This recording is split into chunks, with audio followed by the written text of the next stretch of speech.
I'm going to kick it off today by referencing a comment from Sir Ronald Cohen last night, where Sir Ronald pointed out that there's not necessarily a trade-off between social impact and financial returns in our investments. In other words, you can make investments where you not only have terrific social impact, but where you also generate strong financial returns. I will also tell you that there are a lot of impact investors out there who in fact are willing to take either greater risk and or willing to reduce their expected financial return in order to get outsized impact. So it's not an either or. And one of the exciting things about the emergence of the impact investing industry over the last many years is there's an abundance of opportunities for investments across a continuum of returns. Now, even as we say that, that becomes rather more complicated and confusing. We at the MEDR Network have been on a journey where we have had to, because we both deploy grant capital and investment capital, we've had to think very clearly about the conditions under which we would reduce our expectations on financial returns in order to have social impact. So I'd like to talk about today is what we're calling investing across the returns continuum, investing across a continuum of returns. So how does one go about thinking about the relationship, often complicated relationship, between risk, return, and impact? And in this conversation, I'm actually incredibly fortunate to have these four panelists with us today. And I'm going to mention them briefly in a moment. And what I'll do then is I'll give you an overview of who we are at the MEDR Network, only insofar as it helps you give a sense of what we have wrestled with over the years that has helped us develop this framework for thinking about how to invest across the returns continuum. Then we'll go to the panelists for a deep dive on a number of really interesting questions, and then we'll open it up for Q&A. So here are our panelists today.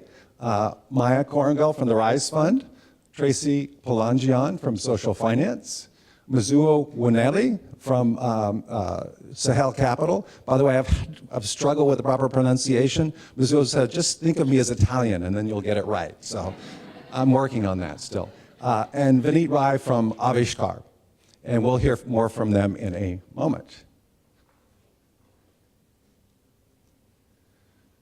So who are we at the MEDR Network? We call ourselves a philanthropic investment firm. Philanthropic insofar as our intent is having a positive social impact in the world. We are created by Pam and Pierre Midyar, Pierre being the founder of eBay, and we are completely committed to having social impact. We do that by investing in organizations, typically early stage, that we think have the potential to scale up and have massive social impact. We deploy what we call flexible capital. It's flexible insofar as we can provide grants, or we can provide investments, or we can provide investments where we expect less than commercial returns. We have complete flexibility from Pierre how we invest, so long as we invest for impact. And we not only offer financial assistance to those we invest in, we also provide human capital, things like strategy consulting or executive recruiting, those sorts of things, because we're deeply committed to the organizations we support.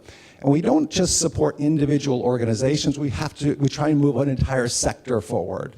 By that I mean we want to provide things that help broadly in the areas we care about. So education, it's not just individual investments in education. It's not just individual investments in financial inclusion. How do we make a set of investments that move the entire sector forward so the cumulative impact is greater?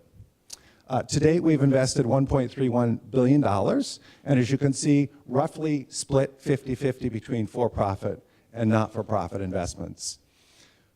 We have invested mostly across 6 areas: digital identity, education, emerging technology, financial inclusion, governance and citizen engagement, which is primarily not-for-profit, and property rights. And property rights, for those of us in the developed markets are less familiar with, is a critical determinant of whether people are in poverty in emerging markets around the world, whether in fact they have some rights to the land that they typically till. Most people in emerging markets who are really poor are poor rural farmers. We are active around the world in specific markets. So in the global north in Redwood City, which is Silicon Valley, Washington, D.C., and London. In the global south, we are deeply engaged in Africa and India, particularly India, where we have a couple dozen staff, and also do work in Southeast Asia. Now, this quick background on Omidyar Network. So one of the things we really wrestled with over the years is having these two checkbooks, this checkbook where we can make grants and this checkbook where we can make investments. And we say, how do we determine when is the right time to make a grant and when is the right time to make an investment? And over several years of really wrestling with this, we came up with this framework that helps us determine the conditions under which we will make investments that generate a below market return. So our base case with our investments, so I'm essentially going to talk mostly about commercial and sub-commercial investments today, because that's the theme of the conference. And so the essence of the discussion has been, okay, we all would agree, I think, or at least within the Omidyar network, that wouldn't it be wonderful to make an impact investment where you not only were having great social impact, but where you were generating a fabulous return? And a terrific return is not only important for sustainability of the organization, it's also important that that organization would be able to scale, because if you're earning profits, that helps you grow. And if you're a profitable enterprise, you're much more able to attract the additional capital, which would get you grow even more rapidly. So if you have a product or service that is inherently delivering good, you want to scale that as massively as possible. So it's not that we want the returns because we just recycle them back into our philanthropic activities. It's the fact that if you generate a profitable enterprise, that's the surest path to getting massive scale and therefore massive impact. So we start with these commercial, which we are calling A kinds of investments. That's where we like to make our investments at the Omidyar network. Now, there are two types of A investments in our book, in our thinking. One is market validated, which are A1s. And the second one is A2, which are not market validated. So what do I mean by that? Market validated means there are other investors already there, right? There are other investors already there. And in many cases, even if we did not make that investment would be made. So a lot of critics of impact investing who say, okay, all you impact investors who want risk-adjusted returns, there's nothing new there because that would be invested in anyway. Right? And there's some real strong arguments in that dimension. So that's why we still think we can add value, because we think we have a particular perspective to bring to bear where we can help organizations become more impactful in working with them. But we got to recognize that there's already capital flowing there. The second type of A investments are what we call non-market validated investments. By this we mean there are no other commercial investors there. People are scared away because they perceive something as too risky or too low return. But we think we can generate strong returns. Why? Typically it's because we have people on the ground. We have people in Africa, we have people in India who understand these markets well, who are able to evaluate the risk, and who are confident that they can generate strong returns. So we like these A2s because if not for us, people wouldn't be there. And we're going to generate great returns, which then enables the organization to scale. So that's the A's. The B's, we have B1s and B2s, but this distinction there is mostly on the basis of returns. So B1 investments are investments where we think will generate decent returns, but not fully commercial returns. And B2 was basically capital preservation. By that we mean we won't lose money. And then the C's are grants. Won't spend a lot of time on that today, but suffice it to say that it's also important for us to think through our grant activity, whether it's just a straight giveaway and we never expect that entity to generate any revenue, or whether in fact that entity might be somewhat sustainable over time. Because if it's generating 60% of its own revenue, boy, there's a potential to become more scalable over time given the same amount of resources. So that's the simple sort of layout of where our experience has taken us in terms of developing a framework for investing across a continuum of returns. Let me illustrate a little bit on here. So a couple other points. We distinguish between what we call direct impact, which is the impact that an individual organization has on the people it serves, its customers or its beneficiaries. That is a direct impact. That is our primary filter. We will not invest anywhere unless we see substantial direct impact, right? There's another term that's really important for us, which is the financial return, as I said, higher here on the left-hand side, it gets lower as you go to the right. And then there's this really important concept for us, which helped us understand and come to grips and continue to grapple with, why would you ever accept below market returns? Because those are businesses that almost by definition, since they aren't generating a lot of profit, are going to struggle to grow. So why would you invest in those? Why would you invest in those? Are those not, if they're less scalable, why would you invest? And really what we came to understand is there is an impact of an individual firm or organization is not just confined to itself, that in fact, an organization exists in a broader ecosystem, it exists in a broader market, and it can have an impact well beyond just the people it serves directly. So then we were able to define 3 kinds of impact beyond direct impact on the customer that are really important. And if we saw any one of those 3 kinds of impact, and there may be more, this is not meant to be exhaustive, then we would consider relaxing our returns constraints because the impact is happening on other dimensions as well. So what are those 3 kinds of impact? One is if you invest in an organization that's pioneering a completely new model. Second is an organization that is providing infrastructure for an industry as it develops. And third might be an organization that's influencing policy, because the policy changes can be incredibly leveraged. So what do we mean by each of those? And I'll give you a quick example in each. The first one, in terms of pioneering a new model for a new market, is D-Light. Anybody here heard of D-Light? D-Light started out with these low-cost solar lamps that provided lighting in emerging markets where it's a very precious commodity and where people use dangerous, toxic, and expensive kerosene.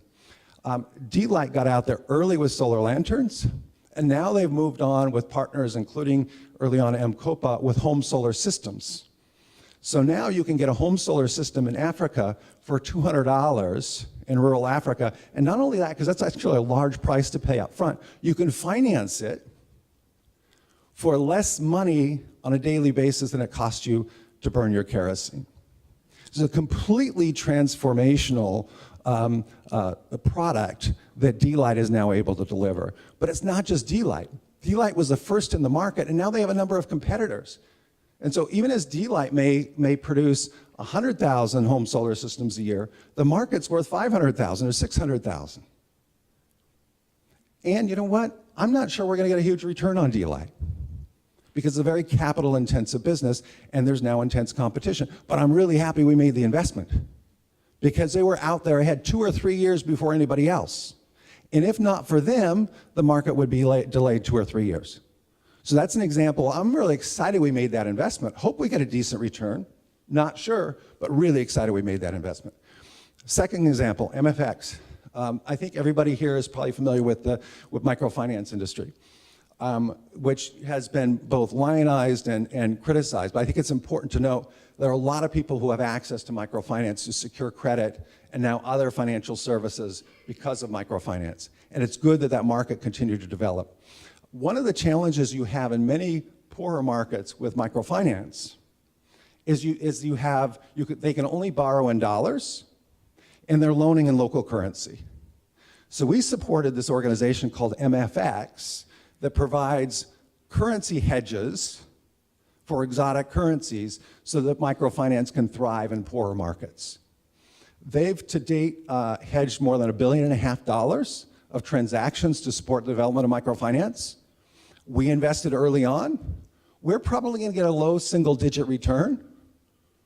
But boy, oh boy, isn't it wonderful they've enabled $1.5 billion of activity. So for us, again, it's a win. Even if we don't get a huge financial return, it's a win. The third is influencing policy.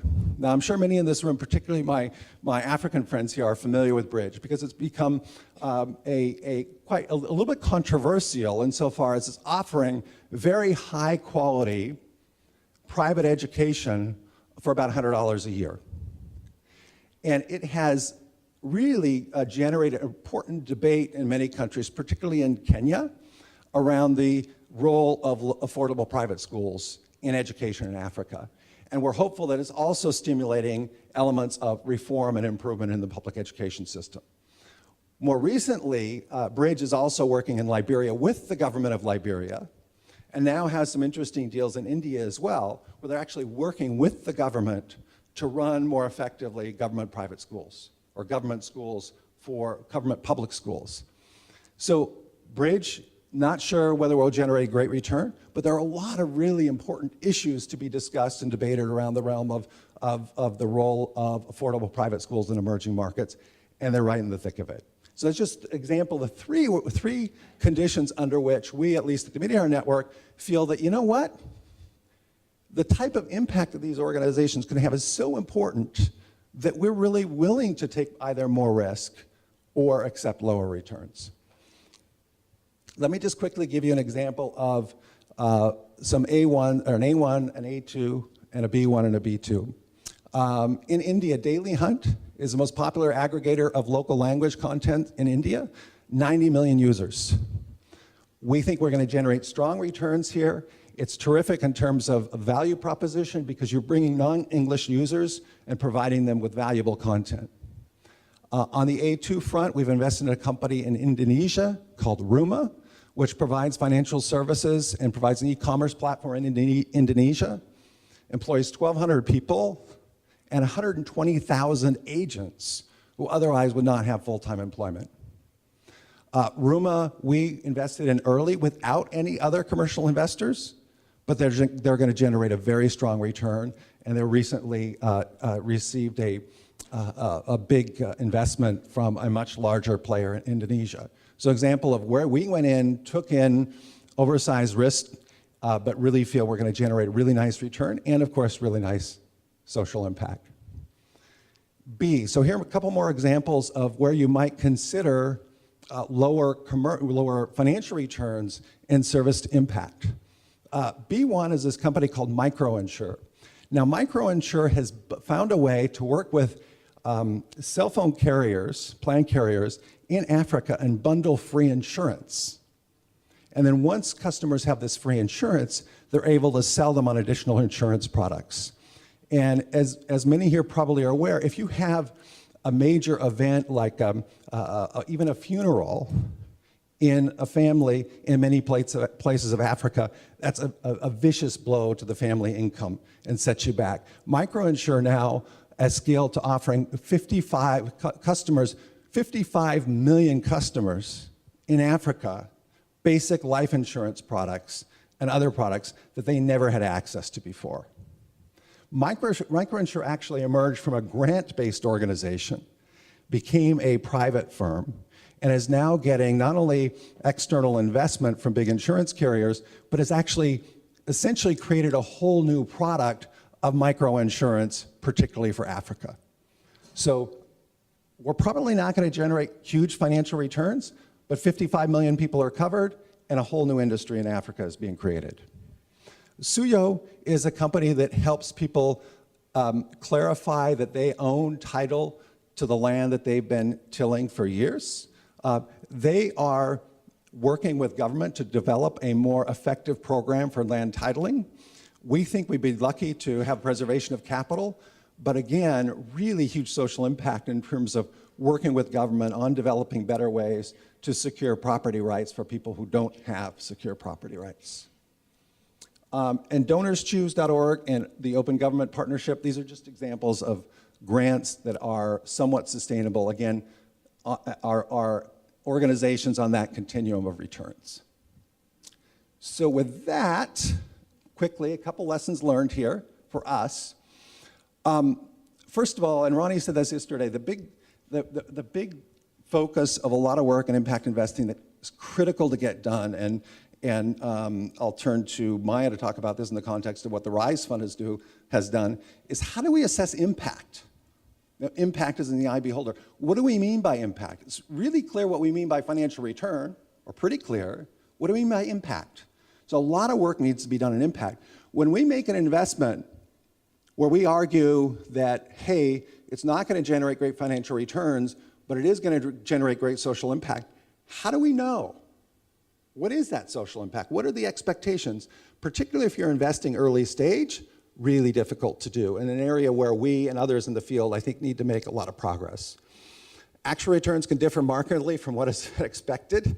It sounds like a warning in a prospectus somewhere, but it's true. We are, particularly investing early stage, you think you're going to get an X return.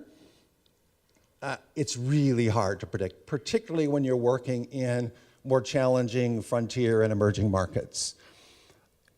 Also, in those markets, good benchmarks are really hard to find. I mean, Ronnie mentioned the Peterborough bond success with the social impact bonds. What are the other financial benchmarks that we have to rely upon? They're creating entire new asset classes, entire new sectors. So we don't have the luxury of having a lot of benchmarks that are out there. The danger of lazy investing is real. By this I mean, you can't just, if you're going to justify, if your investors want strong financial returns, and you're going to say, well, no, you should be willing to sacrifice those constraints, you've got to have really compelling evidence for doing so. Okay, with that, I want to make sure we have time for the panelists, so I will turn to my panelists and ask each of you in turn to introduce yourselves, your organization, and talk about how you have sorted through. So first of all, I think you're mostly GPs, so what are the expectations of the individuals who have provided you capital in terms of impact and return? And what have you seen in terms of opportunities across this returns continuum?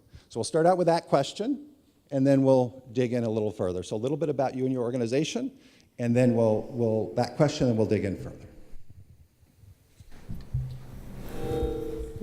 Good morning, everyone. I'm Maya Koringal, and I am representing the RISE Fund, which is an impact fund that was raised by the private equity firm TPG last year. We're a $2 billion fund, which makes us the largest impact fund that has been raised. We've been deploying capital since last year, and our investors are primarily institutional investors, about half of which had never invested in impact before. And the balance is high net worth individuals, family offices, et cetera. Across the returns continuum, we are investing with the same financial return objectives as all of TPG's private equity funds, which generally means that you're looking at north of 20% gross IRRs on deals, which will end up in a mid-teens-ish return to investors. And the way we think about risk and return and impact is every opportunity that we look at has to meet this financial return requirement, and we model it as such, just like any other deal that TPG would do. But we go very deep and rigorous and evidence-based on impact. And we've established a threshold, and as Matt mentioned, a methodology for scoring impact, if you will, that is a high enough threshold for us to consider the investment for the RISE Fund. So we have a methodology that we call the impact multiple of money. Some in the room here might have heard about it, and we've been working on this methodology for the last couple of years, and we looked at the sectors that TPG invested in across the globe, mapped those that anchored to United Nations Sustainable Development Goals. So we're looking at investments in healthcare, education, energy, financial services, technology, food and ag, infrastructure, all categories that TPG has invested in.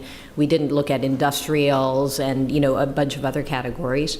But we look for companies that have collinear business models where every unit of product or service that they provide generates the unit of impact that we hope to see. And again, we've looked to develop a framework linked to academic and research and evidence so that we can calibrate the depth of impact that is being delivered by the product and services.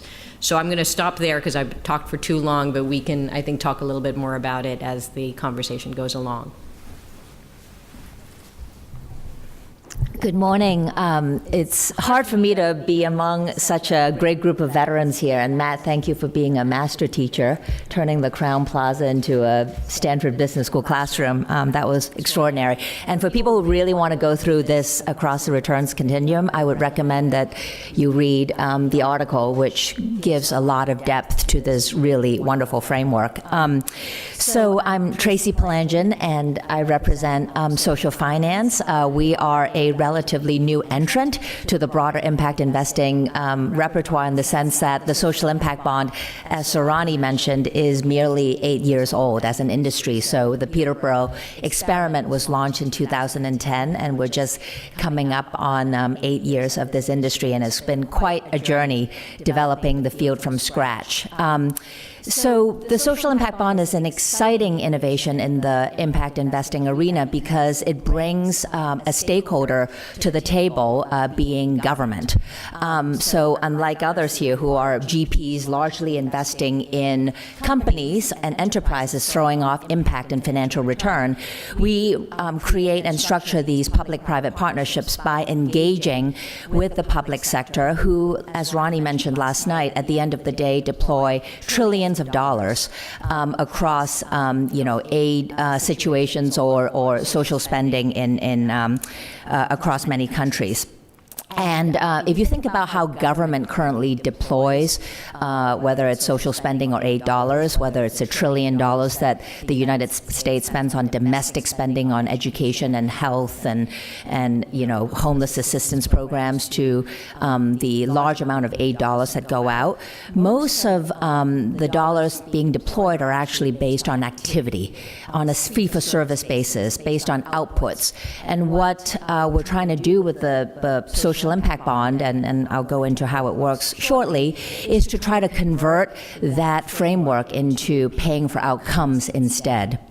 So instead of, paying for the number of people being served or the number of hours one spends in a job training program, social impact bonds try to make government agree, instead of paying for that output, actually the people who go through that job training program or the people who attend that service with a clinician, what happens to these people? Do they get jobs? Do their health improve? So it's a really interesting tri-sector model in the sense that, first of all, the RISE Fund may be starting off with a particular kind of financial return. The starting point for every single social impact bond, development impact bond, actually starts with the impact that the stakeholders want to achieve. So investors, delivery organizations, and government come together around a table, and the first and foremost question is, what is the impact we're trying to achieve, and how will we know that we've achieved the impact? So what is the data you're going to collect? What does it mean to achieve success? The investors come in to provide the upfront capital. Organizations get that growth capital to scale up to serve more people. An independent evaluator looks at the results. We collect a lot of data along the way and try to refine the program. And if at the end of this 5, 6, 7-year project, the evaluator says, green light, you've achieved the result that all set out to achieve at the outset, then government repays those investors. So it's that tangible, measurable impact is first and foremost the most important aspect of a social impact bond. And what we try to do is correlate the financial return to the social impact being achieved. And I'm happy to go into an example later. But very quickly, from where does the industry stand 8 years since the Peterborough experiment, it's really exciting to see that there are now over 100 social impact bonds deployed across 24 countries. Most of them are being done in the developed country context. There are 6 development impact bonds being implemented in low and middle income countries. A really exciting one that the Red Cross launched last year around physical rehabilitation in post-conflict African countries, and many dozens in development in the developing country context. So I'm happy to also go into some of those examples. Good morning. It's exciting to be here. My name is Mezo Wuneli. I'm the managing partner of Sahel Capital. We're an agribusiness-focused private equity firm investing in SMEs $1 to $50 million in Nigeria across the value chain. Now, I've had an interesting journey over the past 10 years. And if you asked me 10 years ago, would I be in this space, I'd have said no. My background, investment banking, M&A with JP Morgan in New York, worked in financial services all my life, in oil and gas, telecoms, and these are sectors where people don't really think that much about impact. And fast forward, here I am working with small farmers in agriculture in Nigeria. Now, over the past 8 years, in terms of, to give you an idea of what influences my perspective, my wife and I were in Senegal 8 years ago, and what shocked us was how much food in the stores is imported. If you go to the average store in West Africa, 85% of packaged food in the stores is imported. And this was shocking because there's such a, not only a huge need, but there's the farmers there's a huge need. Then also within the agriculture sector, within the region, there's the ability to actually build viable businesses that can actually grow and scale up. Now, the actual critical thing that is needed is actually spending the time building that operating model to actually build out the different businesses. Now, as we've looked into this space, and we raised capital in 2014, $33 million first close, we raised additional capital last year with the final close, and pulled together an interesting mix of LPs. So we have roughly 40% of our capital from the Nigerian government and the German government. So the German government has matched Nigerian government's money, and about 60% from different DFIs. Now, within that mix, we have very commercially minded investors that want that return. We also have investors very focused on impact. In fact, one LP mentioned that, what do we do if there is excess return? And there was a concern that our investments may be focused on generating too much return, and how do we actually redeploy that capital? Now, in terms of the approach, what we found over the past couple of years is that given that many of the businesses that we focus on are in rural Nigeria, so rural areas, very difficult for many people. When you're building management teams, many people actually don't want to go to the countryside to actually work. So a core what we find ourselves actively engaged in is seeing how do you actually attract talent? How do you actually bring this talent to go to Jos in Nigeria or to Kano in northern Nigeria to actually work within these companies? How do you actually build capacity with our team to work with this company so that they can actually scale up? And then after they scale up, we can then now see how we can take them to the next level. In terms of how we approach investments, I think key for us is commercial viability, because without it being commercially viable, it's not sustainable. And sustainability is key long beyond after we've moved on.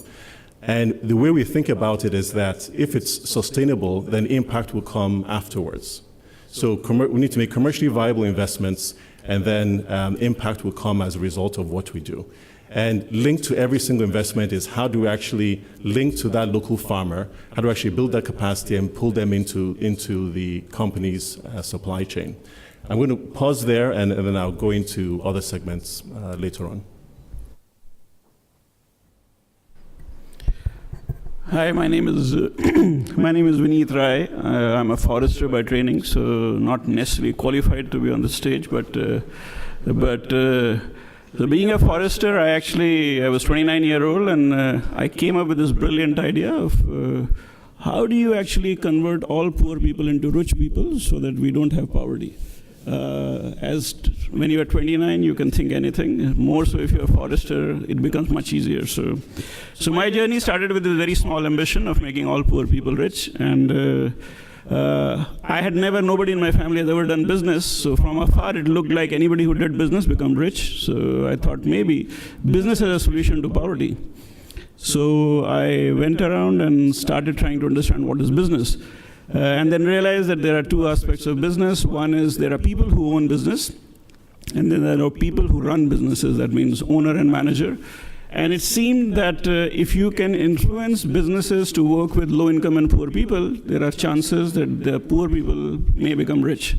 So having concluded that capital and talent makes a huge difference to how businesses operate, I decided to raise a fund, called it Avishkar. I had personally saved $100 by then. So I started this fund with $100 exactly in 2001. Unfortunately, we didn't have the opportunity of people who had been operating at that time, and impact investing had not been coined. So I didn't have the privilege of knowing how difficult it was. But I started the fund, and then I borrowed $2,000 and started a company called IntelliCap, or Intellectual Capital, with the idea of attracting talent that would influence these businesses as well. As anybody will tell you, a person with no experience trying to start with $100 to change the world is a difficult task, so I struggled very badly. But to cut the long story short, we are in 2018. We have, over a period of time, not just being an investor, I also became a sort of an entrepreneur. We roughly manage $700 million. We will, by end of this year, cross $1 billion of assets under management. Most of this, what we have tried to do is to create businesses. In fact, instead of, because I started off at that point of time, the idea of impact and the idea of returns were both questionable. So I went to people and I said, when they asked about returns, I said, I'll pray to God along with you. I don't know how to generate returns, but I surely know there are a lot of people who want to engage in these businesses. So let's focus on the idea of creating businesses. Over a period of time, I realized that most good venture capital funds actually, while they have an aspirational return in mind, if you find a good management team and a good scalable social problem to solve, chances are you would be able to deliver fairly significant returns. Now, those returns are unpredictable. So in our thesis at Avishkar and IntelliCap Group, we believe that we are in a business of unpredictable returns and unpredictable impact. But our aspiration is to generate commercial returns and significant impact.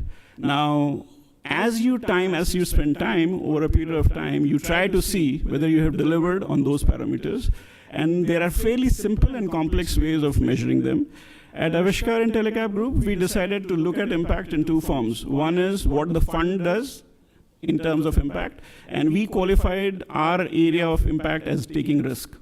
So we do not talk about, we are focused on poor people. So when we look at starting a business, we go into a new geography. We might come up with a thesis of our own and find an entrepreneur and give them capital, and those capital is not $100,000 or $200,000. We go as large as $5 to $10 million right at startup stage, partly because in a broken ecosystem, if you're trying to build a company, expecting that $200,000 is going to build a significant company that will deliver significant impact is probably not right. So the focus at Avishkar is to take significant risk, even despite going early in a broken ecosystem to build a business.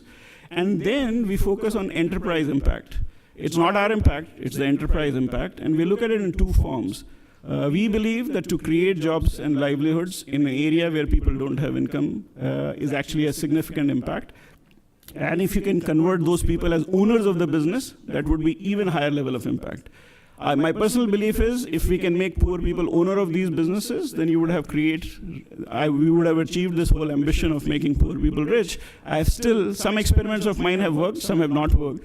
So it's still a 50-50 scenario in terms of whether we will be able to deliver that return. But the other part of impact is reducing risk and vulnerabilities, which you can do through education, through health, and through other interventions. And you have to measure them accordingly. So all in all, what I would like to say is the approach at impact investing that we follow is that go in, find good teams, look at big social problems, look at waste management as a problem, look at job creation as a problem, look at other problems that exist in this space around health, education, etc. Identify an excellent team, look at parameters around which you can create significant value, and then try to build a company that would deliver those returns, and hopefully at a portfolio level, which is what we aspire to do, deliver the same returns that Maya talked about, 20%. So I'll stop here. Thank you. A terrific introduction to your work, and you can see what an impressive panel we in fact do have up here with such varied experiences as well. And in as much as I actually don't tend to like to put people in a box, there are boxes up there.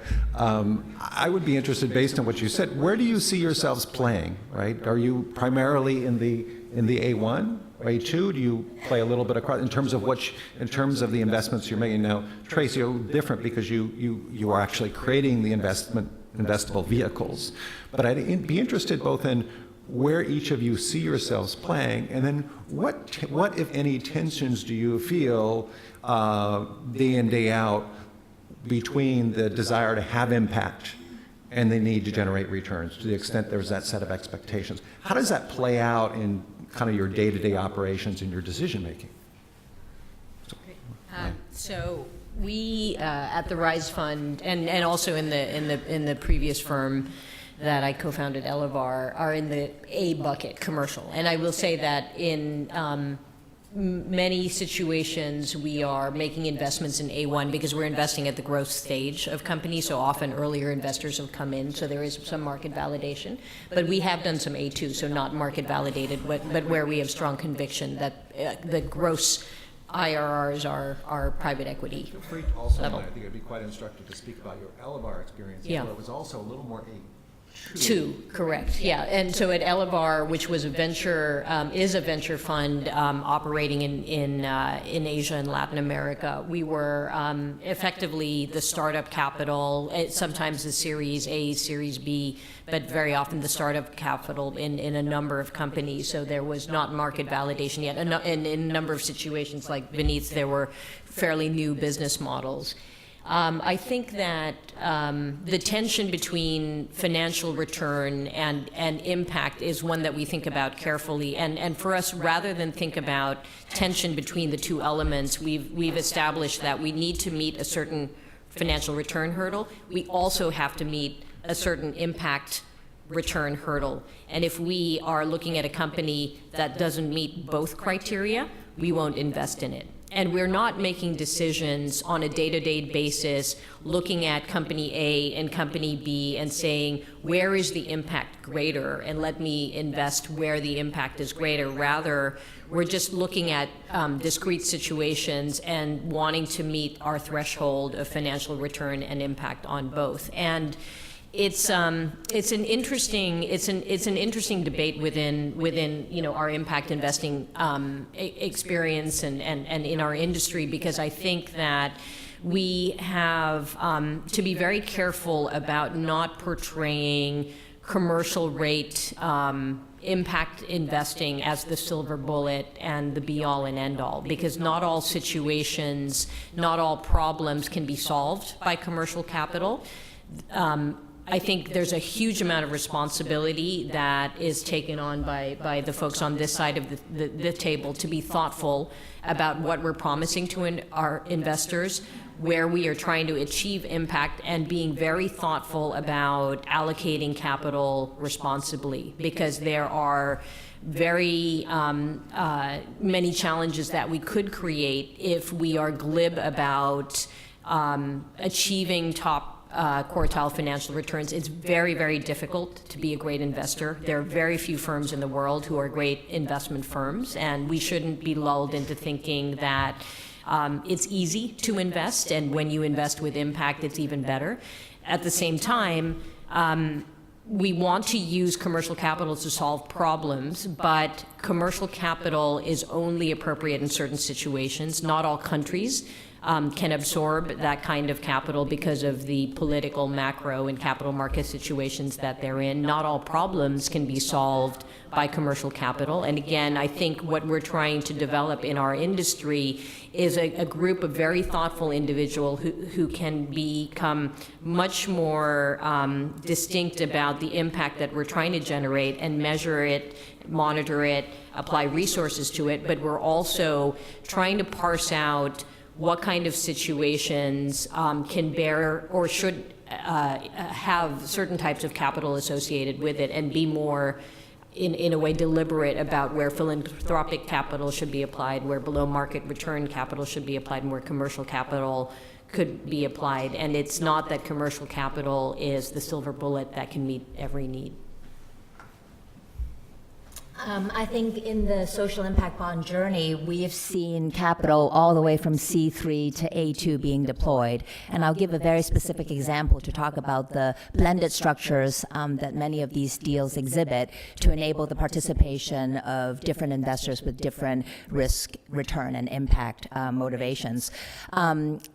there will be a panel this afternoon talking more specifically about this deal, but very quickly, last year in the state of Massachusetts, we developed a social impact bond to help the resettlement of refugees and immigrants. 40 plus investors participated in the deal, including Omid, who's going to talk about the deal from his hat as an institutional investor from Prudential Financial, but all the way to the Kresge Foundation and several donor-advised funds that participate, over 40 investors. For context, Massachusetts run on basically a near full employment economy, and businesses require the upskilling of immigrants and refugees to fill a lot of vacant jobs. So the government was very motivated to resettle these folks properly and get them into jobs and get them the skills that would allow them to thrive in the economy. So the deal metrics are pretty interesting. It's going to be whether people achieve economic mobility, whether their wages increase over time and whether they continue to move up the economic ladder, whether they get placed into these jobs successfully, and in the appropriate cases, whether they can achieve post-secondary attainment, getting an associate's degree, a bachelor's degree. What's interesting is that we have a tranche structure in the capital stack that allowed people from all the way to C3 to A2 to participate. So C3 I mentioned is because there are people who just wrote a grant check to support the learning agenda. By the way, as a parenthetical remark, the field has largely been incubated and nourished over the last 10 years from philanthropy, and philanthropy has been at the center of providing grant capital, and Omidyar is one of them, to create this ecosystem, this sector to enable the participation of investment actors, all the way to people with kind of recoverable grant expectations, all the way to the reason it's A2 and not A1 is not because the return may not sufficient to garner A1 status, but because the risk, we just don't have a sector track record. Matt mentioned benchmarks. We just don't have a database to actually speak to the types of risks that these instruments generate. So, is it risk-adjusted returns? We don't know because we don't have a framework to really assess the risks. But what's also really interesting about the social impact bond vehicle is it's a very different relationship compared to other impact investments in terms of the relationship among the three variables: risk, return, and impact. Number one, the relationship between impact and return is actually completely aligned and so tightly linked. In fact, most of these contracts are written on the basis that the more social impact you achieve, in the case that I just mentioned, the more refugees and immigrants achieve economic mobility, investors actually get another level of return. They're usually capped because government doesn't want to have unlimited downside, so most of these deals are capped at high single-digit or low double-digit returns, but every single incremental human impact being achieved is correlated with a higher financial return to investors. The second thing that's really unique about risk and return and impact for social impact bonds is that we're all incentivized to address the most gnarly social challenges, to address and deliver services to the most vulnerable people, because it's usually getting those people on a trajectory of life improvement and giving them the opportunity to thrive and achieve integral human development is because these are the people that are usually most, quote unquote, costly to the public sector. So there's a lot of incentive to really work at, kind of the most vulnerable slice of the population. And then the final thing I'll say about social impact bonds in terms of risk is that it introduces a set of pretty unique risks that investors don't even have the framework right now, a robust one, to evaluate them. So in addition to performance risk, which is what we all think about when we think about social impact bonds, are we going to achieve the social impact? That's only the one kind of risk. There's another kind of risk, which is government political risk, appropriations risk. Our government's going to repay if we achieve these results because these are long tenured instruments. It'll be a different administration. There's data risk. What if you can't get the data to ascertain the results? There's evaluation risks and all kinds of other risks which are quite unique to the tool. I think for us, we're in the A bucket as well, but probably the A2 segment of the bucket. And we're focused on growth capital, commercial initiatives, but I think where we differ slightly from TPG is TPG is making larger ticket size investments, and we're making investments that are roughly $1 to $5 million. So these are companies that there's a potential pathway to commercial viability, but perhaps too small or not yet proven for commercial investors to actually take a look at. And in addition to our commercial capital, we also have a technical assistance facility fund. So this is a small bucket of grant money, probably in the C category, that we do alongside our commercial money. Now, the way we work with both is our commercial money, for example, would go into building out an integrated processing plant, a cassava processing plant, for example. And then we use our grant money for a range of different things, including outgrower schemes that can help work with small farmers to build their capacity, organize them to feed into the plant. We'll look at ESG considerations around environmental related. So for example, at our cassava plant in Middle Belt in Nigeria, there is a huge amount of liquid waste that will come from processing that cassava. And we can, with commercial money, be compliant with local regulation. But I think it's important to also take into account broader impact that some of this waste can have in the community, and ability to use some of this grant funding to address those issues is quite critical. In our dairy investment in northern Nigeria, a relatively small business, and taking powder and fresh milk to make yogurt that's in supermarkets across the stores. The key requirement to really boost the commercial aggregation of local milk is boosting milk yields from the local pastoralists, which is not easy to do given that it's driven directly by the breed of cattle that they use, by the fact that a lot of that cattle migrates and walks long distances versus being sedentary. So we're able to put commercial money into the processing side. Some grant money then goes into issues around artificial insemination. How do we improve the variety of the crossbreeding cattle? How do we actually put in place boreholes, water, so the cattle can be more stationary? So try and blend some of our commercial money with the grant money to create value.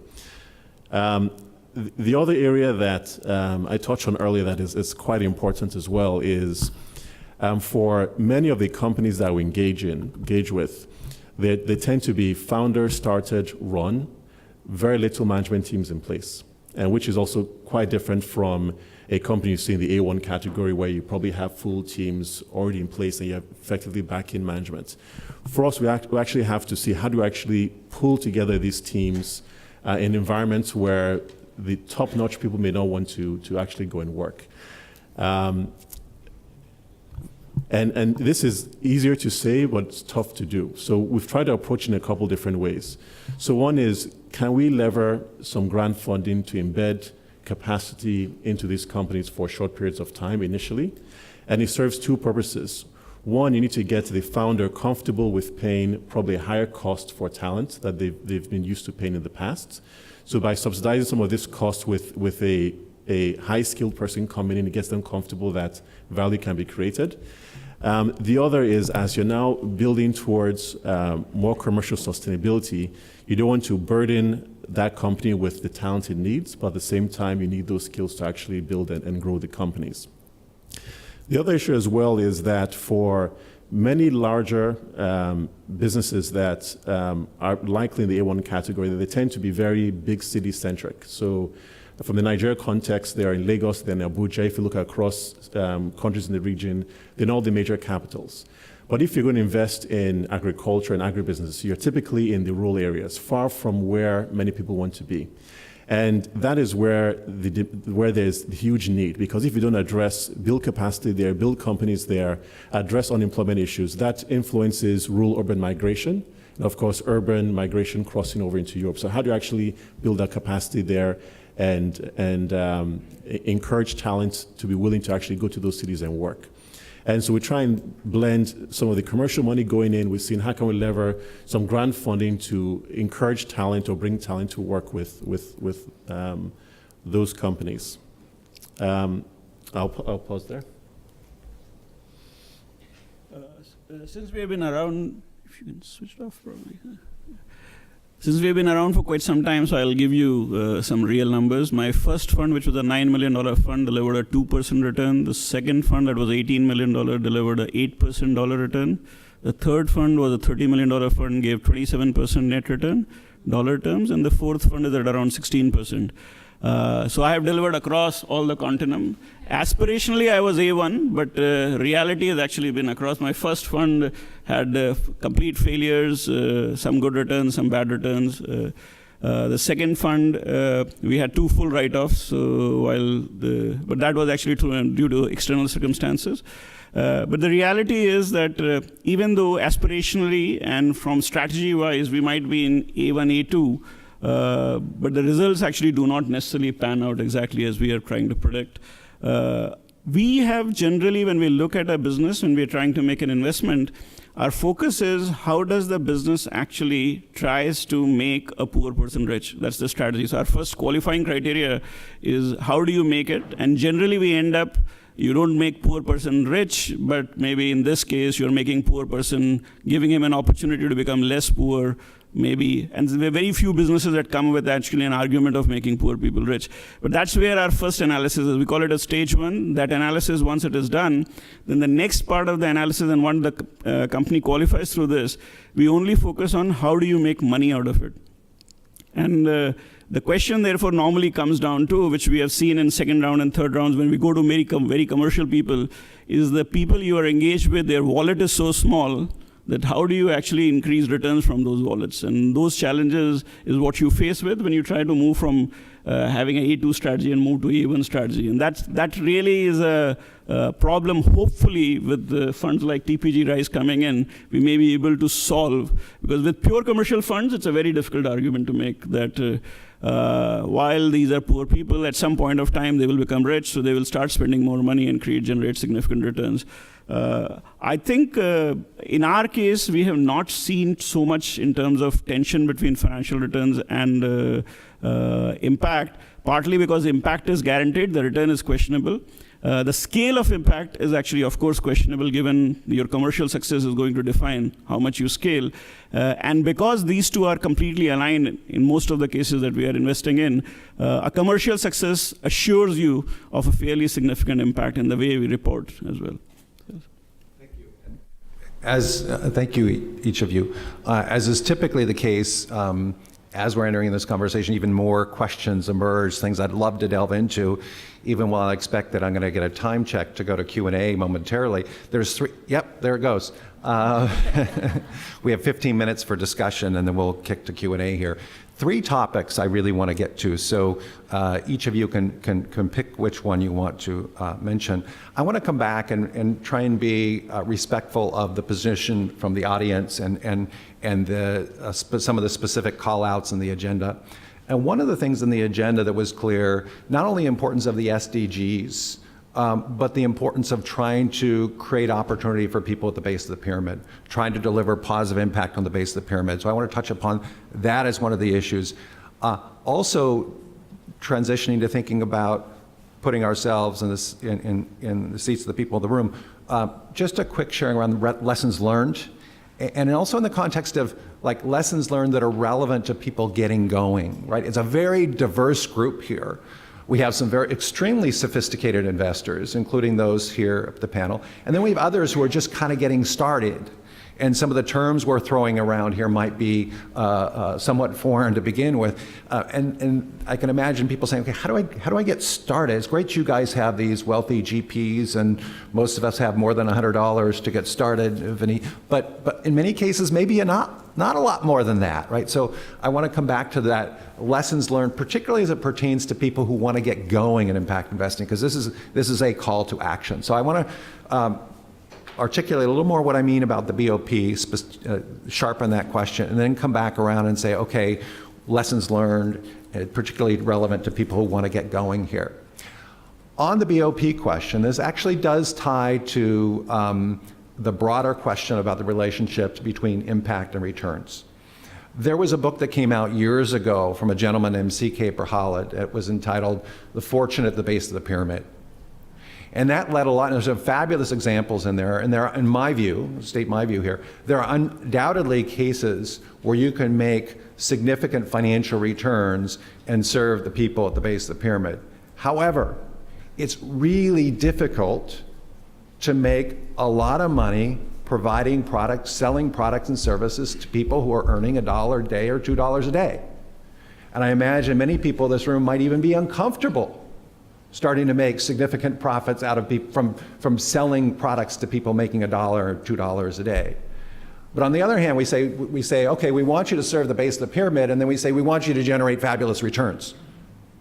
Is that realistic? And what I worry about is that we not set that expectation that if you serve the BOP, you must be generating positive returns or you're doing something wrong.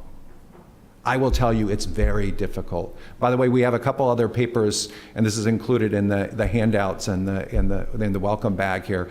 One is called Frontier Capital, how you invest, how you think, one way to think about investing in really difficult frontier markets and trying to serve the lower income segments.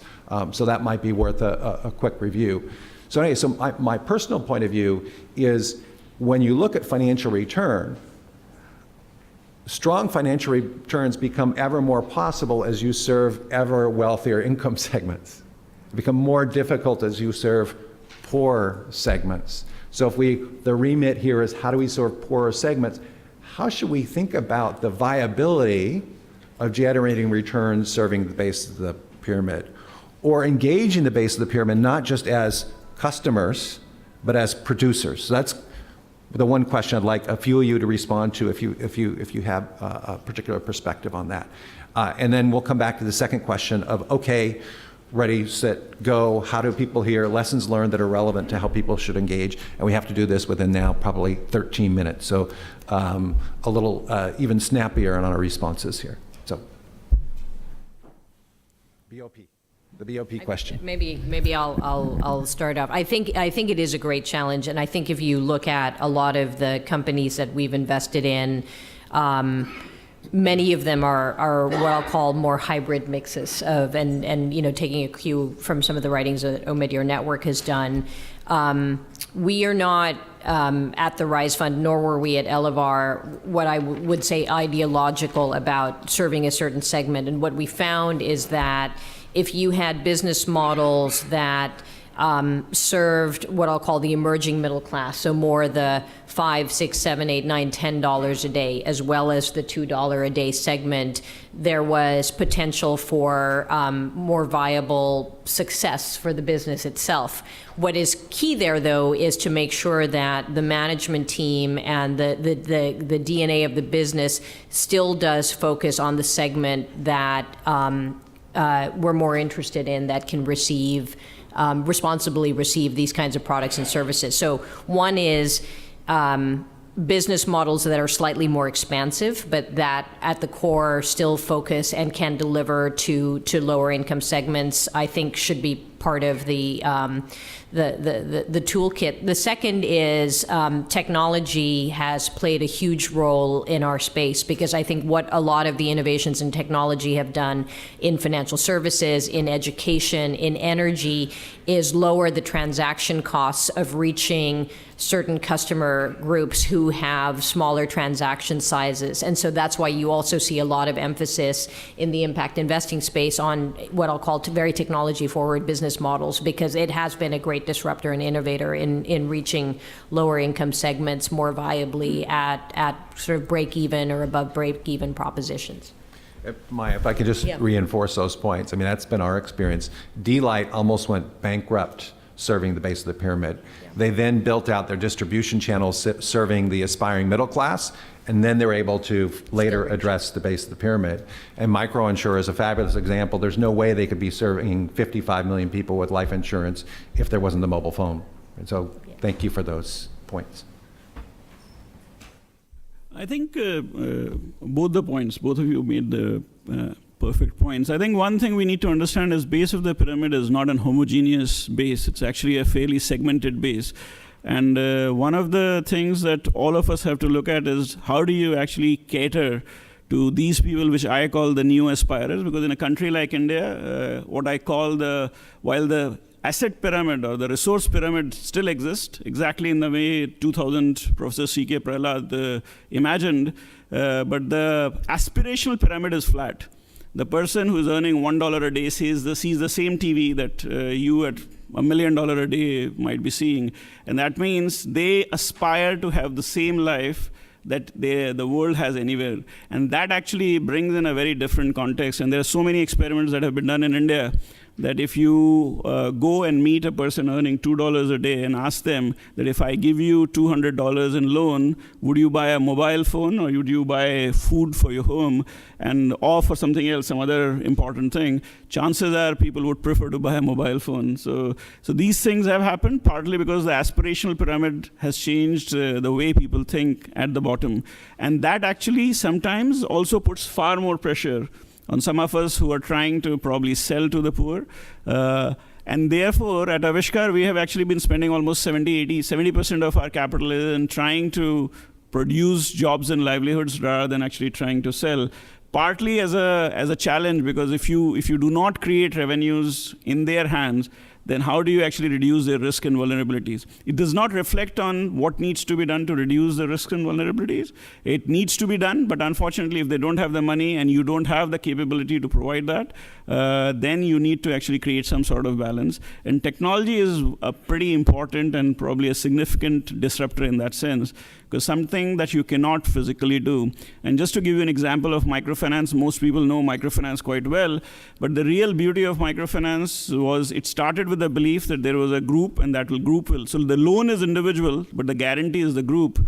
But the beauty of the microfinance institution was not just this, their ability to be a cash logistics company. So really the whole beauty about microfinance was they were more efficient cash disbursers than the banks. Today, because of the penetration of technology, you can actually make a microfinance institution a financial company rather than a cash logistics company, which is what they were all through. And that change is generally not known to a lot of people. And these are changes that are taking place on the ground. In India, companies are at 50%, 60% non-cash while dealing with poor people. And that's really what the change is all about. Quickly touch on lessons learned, and one specific to people looking to invest, and then others or potential GPs looking to raise capital. And these are experiences that we've gone through. So from individuals looking to invest, I think it's important to ensure that there's alignment within the other investors that you're coming alongside within the fund, both in, is this purely impact type returns you want, or is it commercial? And it's easy to say, but in terms of actual practice pulling together LPs, is also to bear in mind that many GPs have an incentive to actually just raise that fund and raise that capital. But you need to also make sure that there's full alignment.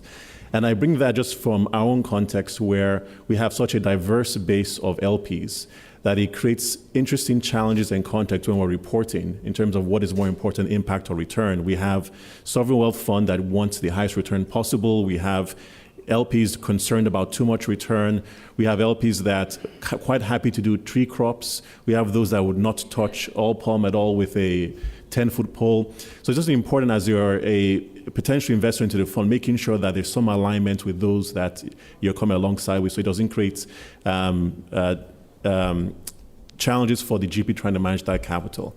Then as a GP, I think two particular lessons for us. One is we make minority investments for the most part in companies.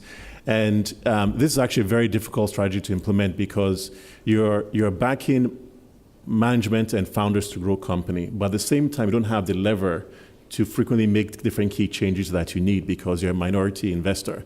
So along the way, we've had to do a couple of different things to help increase that leverage. We've introduced independence onto the board. So between us and independents, we have majority. We've asked forced agreement on certain key issues much early on. I think very, very critical. Last is on execution. One, we've learned that we've need to build a stronger ops team. Now, what I'll say just to round this up is that as you're putting together your strategy as a potential GP, making sure you think through the different levers that you need to actually execute that strategy and ensuring that you have that in place. Stop. Yes, that's what I... Very quickly, Tracy.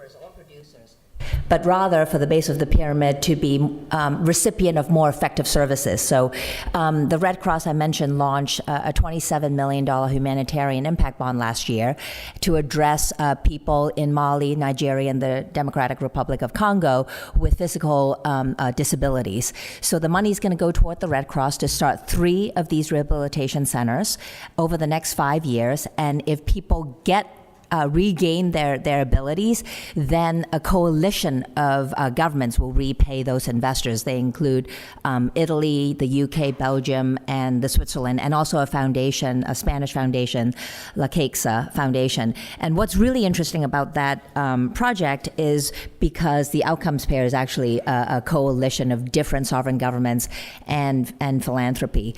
And very quickly on lessons learned, Matt, is that if you want to come into the arena and co-create the field as the development impact bond, social impact bond sector continues to evolve, be ready to be messy and be ready to get your hands dirty, and don't be afraid that it's not kind of neatly figured out. And we've worked with several hundred investors now, and most of them will tell you that it's actually going in to do the due diligence of the deal, that you learn about things that you might not expect, and don't let perfect be the enemy of the good. It's the sector is an evolution, and come in and co-create it with us.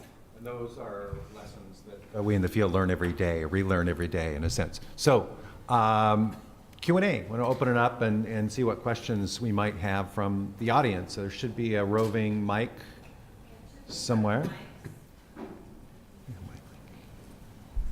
Thank you. Namrita Kapoor, Environmental Defense Fund. Thank you for the panel. It's been wonderful to hear the range of experiences. One stakeholder that I haven't heard mentioned is large-scale corporates, and I'd be very interested in hearing how you think about engaging with large-scale corporates, for example, like a Walmart.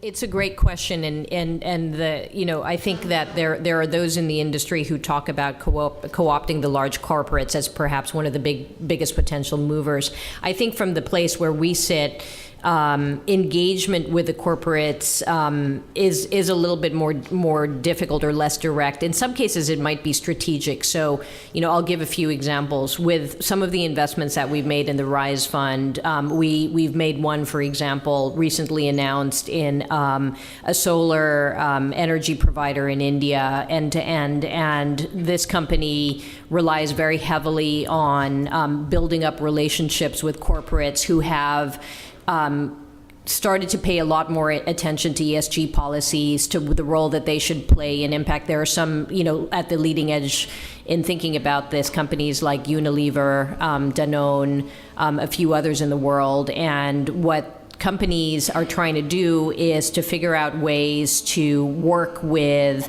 some of the multinationals that have large presence, to work on better energy solutions, to work on employment and labor conditions, et cetera, et cetera. However, they're not necessarily core to the strategies of some of our companies, so it's a little bit more of an offshoot. But again, I will say that all of us are mindful of the role that the big corporates can play.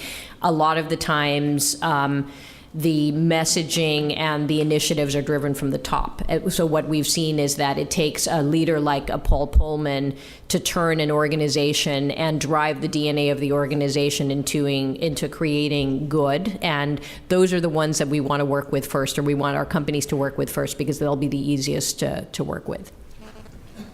On the impact bond context, corporates have both played, large-scale corporates have both played the role of investor and also outcome payers. I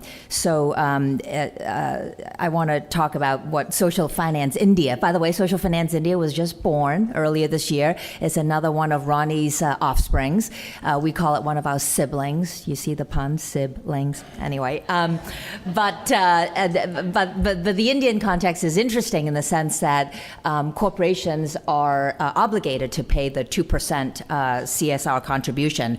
And our colleagues in India are thinking about how to get some of that capital to be part of an outcomes fund on the other side. So that's another way. Just to quickly add as well, In a number of the investments we look at, we try and see how do they address supply chain issues of a number of the large multinationals, so Nestle, Unilever, others, many who frequently import their raw materials into Nigeria versus locally sourcing. So for example, with the investment we did in Middle Nigeria, cassava starch investment, it was directly to address imports of cornstarch, which Nestle, Unilever, the different breweries do to use in the operations. And we figure that we can actually plant, grow cassava, process that into starch. That is a perfect substitute for cornstarch. At the same time, it's a price point that makes more sense versus imports. So that's when we've engaged, looking at the supply chains of multinationals and how can we develop local solutions that can address that.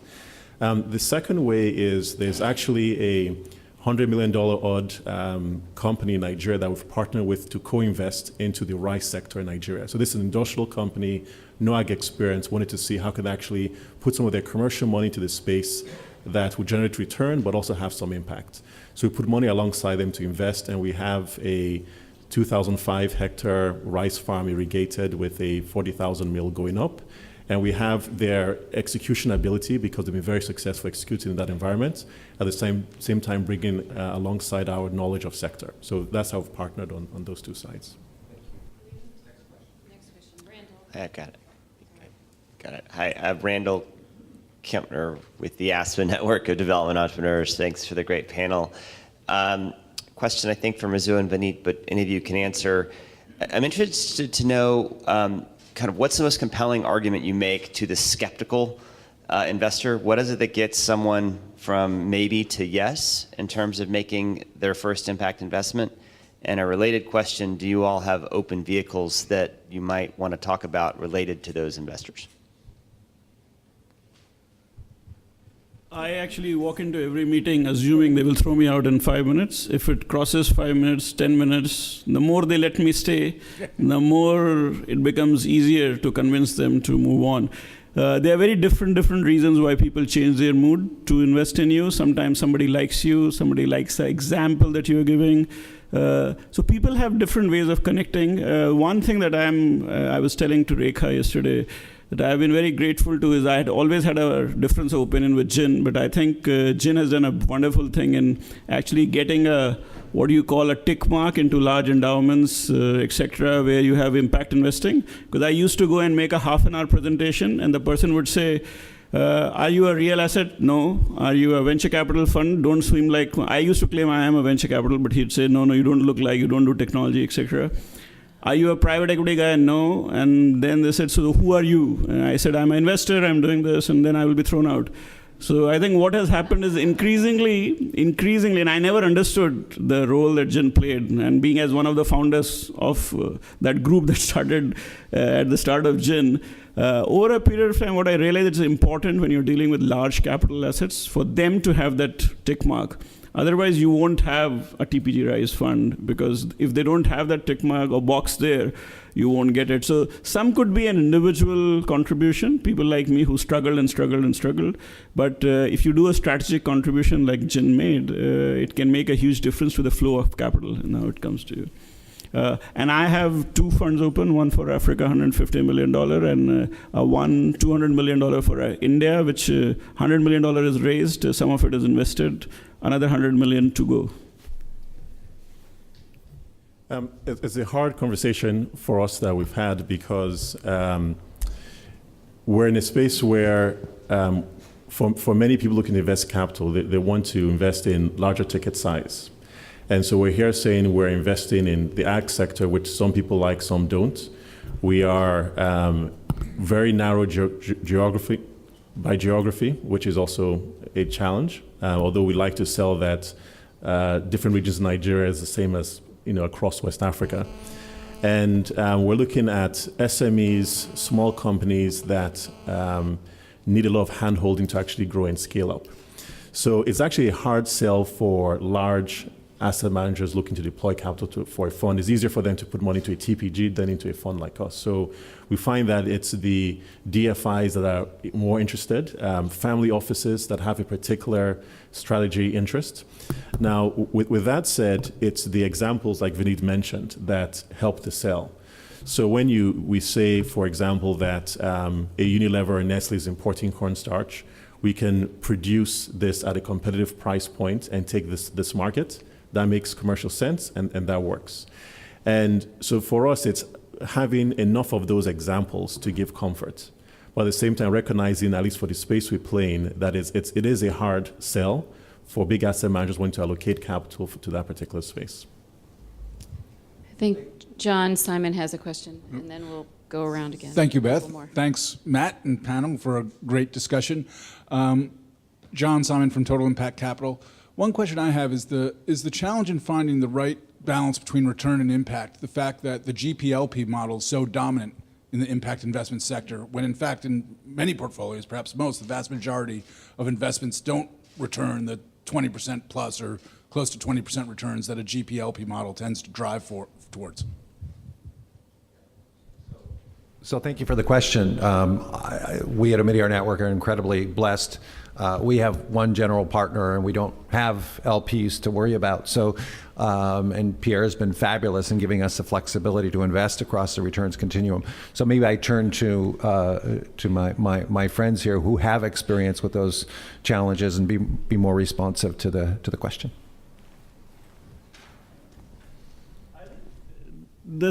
The tension exists, but as I said, the aspiration, when you're fundraising, you can be very gung-ho, and when you're returning, you are very sheepish. That's how it goes, actually. But it starts putting stress on you to move to your third fund, because you can get away with your first and second fund, largely because you will raise your second fund while you're still investing your first fund. But the third fund, you can't go without a track record, and it starts coming through. So if you're not able to deliver those returns, but I think what I have seen is that while LPs ask for 20%, they're also realistic. What they are looking for, have you created good companies? And is there a combination of good companies which is delivering reasonable returns? So sometimes on a portfolio basis, you may still return 10%. But if you have generated 30, 40% in 3 or 4 companies and lost some others, that seems that you have the ability to spot good and bright companies and build clear. So. And quickly, it is certainly better, I think, to have longer term capital than what is inherent in the GPLP structure. It's helpful for a variety of reasons, although there still has to be a discipline of, how do you push towards success. That said, I think the entire industry that we work in, especially as we're trying to appeal to commercial capital, is really structured around expecting the typical GPLP structure. So we're a little bit stuck. With the Rise Fund, just an example, we initially thought of having what I'll call a 15-year fund as opposed to the regular 10+2. And we got a tremendous amount of pushback from the LP community saying, if you guys believe you can do this on commercial merits on the same basis, structure your fund just like every other fund that comes up for consideration by us. And if you try to do something different, we're going to start to question you. So there's a lot of challenge in trying to break through that model, and it's only once you have successful track record that I think you can break through that model. There are very few fund managers in the mainstream world that have broken, the 10+2, and it's only after they have produced returns to their investors that are that are returns that can be counted on. And I think we need to keep pushing on this model, but we are a little bit stuck because the world expects a product that they know and can smell it and can feel and can present to their investment committees that can get approved. And once you start to diverge, it's hard.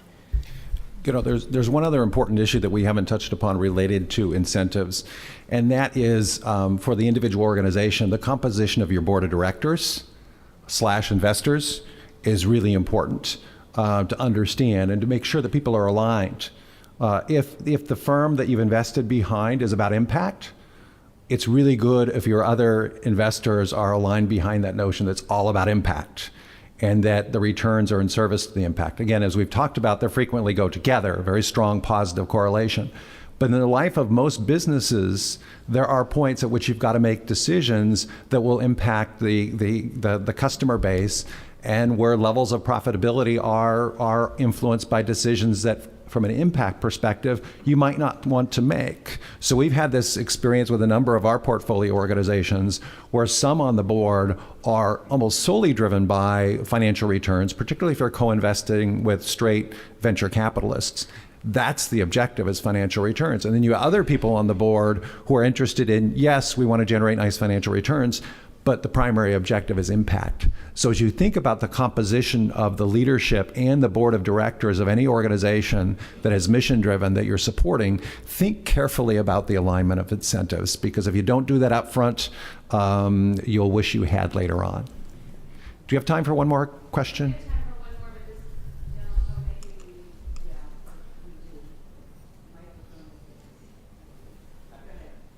And by the way, I think I speak on behalf of all the panelists, happy at any break to be responsive to any questions that you might have that we weren't able to get to in this conversation. Hi, Dan Kranzler from Capria in Seattle. We have some knowns. We understand that you don't have the ability to get real impact if a enterprise is kind of doing okay or failing. We know that enterprise has to work. We understand that, as Maya said, actual making investment is really a hard thing to do. We also know that for over the past 40 years in Silicon Valley, they've worked on figuring out those two things. They've figured out how to take technologists who have great ideas or great technology and apply a set of 12 different business factors to that technologist and say, great, love the technology, you have to have these other elements in order to be successful as an investor. And we've told funds, you need to have certain elements to be successful. If we know how to do that well already in Silicon Valley context, we have models to do that. My question is, why aren't we applying those same sets of models to our investments? To, yes, they're doing agriculture, yes, they're doing healthcare, but you have to put on top of that the right 12 elements of successful business. You know, why aren't we bringing those more specifically to this and to the room and commitments we're making? Why aren't we collectively bringing those assets that we know shift the very landscape of success in enterprises so there's more impact? Why aren't we bringing those more together as a group to the marketplace? I think we're starting to see that happen. I don't know about the specific 12, but I think, you know, in what Mizuho was talking about, we're thinking about the operational resources that we need to bring together to help management teams, especially in rural contexts. We're thinking about deepening our examination of impact and building a layer of resources around that. So the challenge is that the industry is young, it's new, it's been under-resourced in many respects, and we're trying to figure out how to put all the pools of capital and all of the different resources together to make companies successful. So early days, but I'm hopeful and optimistic that different firms are starting to do that work more thoughtfully over time, and at least that's what I've seen in the market.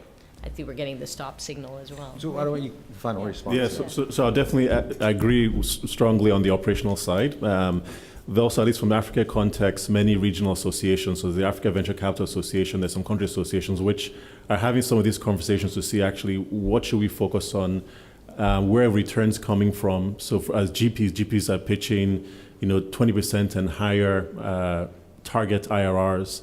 But in practice, over the last 15 years in Africa, it's probably around 16% average. But just gathering data, analyzing that data, sharing that data with different practitioners within the region, and individual firms also seeing for their particular focus area, what can they do to actually improve their execution. Terrific. Well, I'd like to thank you all for your time and attention. It's been a pleasure engaging with you this morning, and I'd most of all like to thank our panelists for a terrific conversation. So thank you. Yay! Thank you, Matt.